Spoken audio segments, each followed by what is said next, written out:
I'm here with Molly Tuttle in Aalsmeer in the Netherlands, and you've just been playing a wonderful set of music in the Oude Veiling. I have been looking forward to seeing you for quite a few years so much, and it's great to have you, and thank you so much for taking a few minutes out to chat with us for Countryland Radio. I have first learned about you when you were playing with your family, with your father, your brothers, and with A.J. Lee, the Tuttles with A.J. Lee. But before that, of course, you have learned to play and to sing. Can you tell us how you did start out with music? I started playing music when I was 8. I started on guitar, and my dad's a music teacher, so there was always music around, and I always loved music, and when I was 8 I just wanted an instrument, so I got a guitar, and my dad was my first teacher. He taught me for the first few years of playing, and that's really how I got started. And then I started going to bluegrass festivals and jams and stuff like that, and started playing with other people after a couple of years. Okay, and that was in where you live. You're from Palo Alto in California. So at first I think you got more known in the California bluegrass scene. That's right. And I think that's where you met A.J. Lee at one point. Yeah, A.J., we met at a festival in California, and I got started in the Bay Area. There's a pretty big bluegrass scene out there, lots of festivals, and it was a great community to grow up in.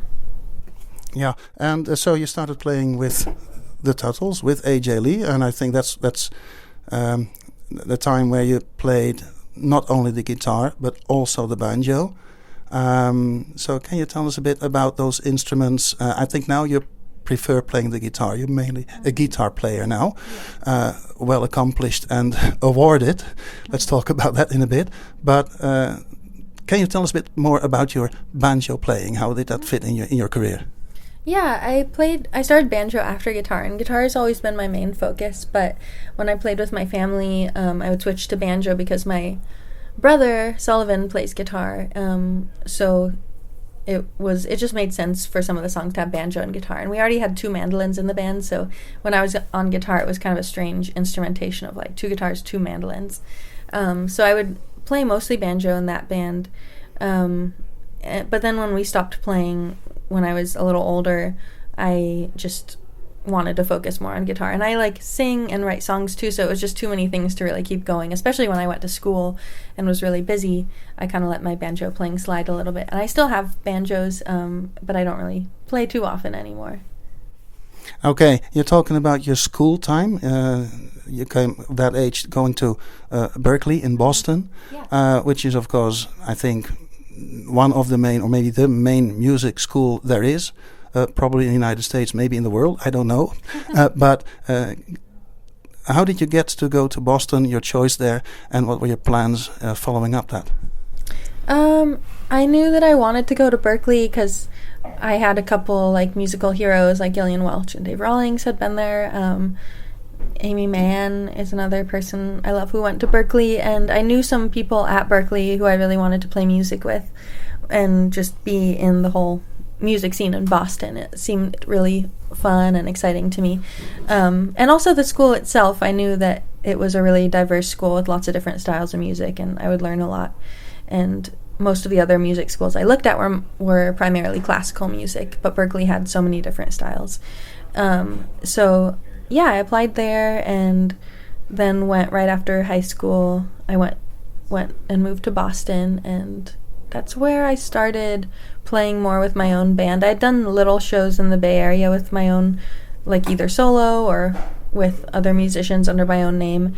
But when I moved to Boston, that's when I started doing my solo thing more. Okay, and I think the style of music you play is maybe a bit different, a bit shifting from the time you played with the Tuttles. I think it was maybe most bluegrass, folk maybe, and is it fair to say you're shifting a bit to other genres now, other sounds, maybe more Americana type of music? Mm-hmm. Yeah, I'd say so. Yeah, and doing so, you already told me just now that you are also writing songs. You are, I think, a fantastic songwriter also. How did that come about? How did you start out writing? Was it at a younger age?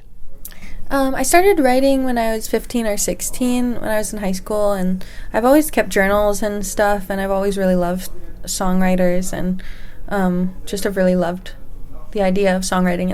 But when I started writing songs, that's when I kind of veered a little bit away from the styles of music I had been playing when I first started out playing music. My songs sounded a little more contemporary, and then when I went to Berklee, I took a bunch of songwriting classes and learned more about the craft of songwriting. Okay, and that took you a long way too. I mean, I think you are a complete artist, a fabulous singer, fabulous instrumentalist, and a fabulous songwriter. About the instrument, of course, at one point IBMA came into the picture, and there's the award. You are the first female, I think, winning the Guitar Player of the Year award. Is that right? Yeah, that's right. And was it something that you ever thought that would be happening? I never thought about that specifically. I used to go to the IBMA award show when I was a kid sometimes.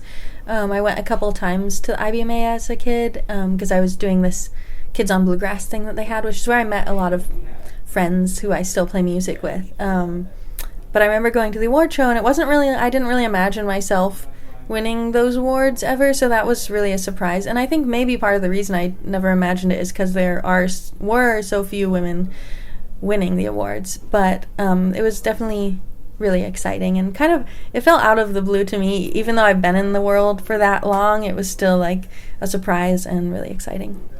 Yeah, and something that when I read it, I must admit I had a few tears in my eyes too. I really loved it when I heard that news. It was really wonderful. Okay. After this, heading back home after this tour, what are your plans for the near future? Is there anything that we can expect in the next few years? Oh, yeah. I want to record another album, so I'm going into writing mode a little bit more this winter, and hopefully I'll have a new batch of songs, but I'm not really sure what the new album is going to sound like yet. I think I'll have to get a batch of songs together. I've already been writing some, but it's still becoming clear what it's going to be like. Okay, well, that sounds good. One final thing, that's the question I just want to ask. That's just for myself. Maybe not even for our listeners, but just for myself. Any chance of the Tuttles with AJ Lee, if even for once, getting back together again? I don't know. I can't answer that. It's hard to say. Of course, the others will have to do. Yeah. we'll have to chip into. Okay, well, absolutely fabulous to have you here in the Netherlands. Thank you. Yeah, it's great to be here. Thanks for having me. Yeah, thank you for taking the time out for a little chat, and we'll keep following you. Thank you so much, Molly Tuttle. Thanks. Talk to you later.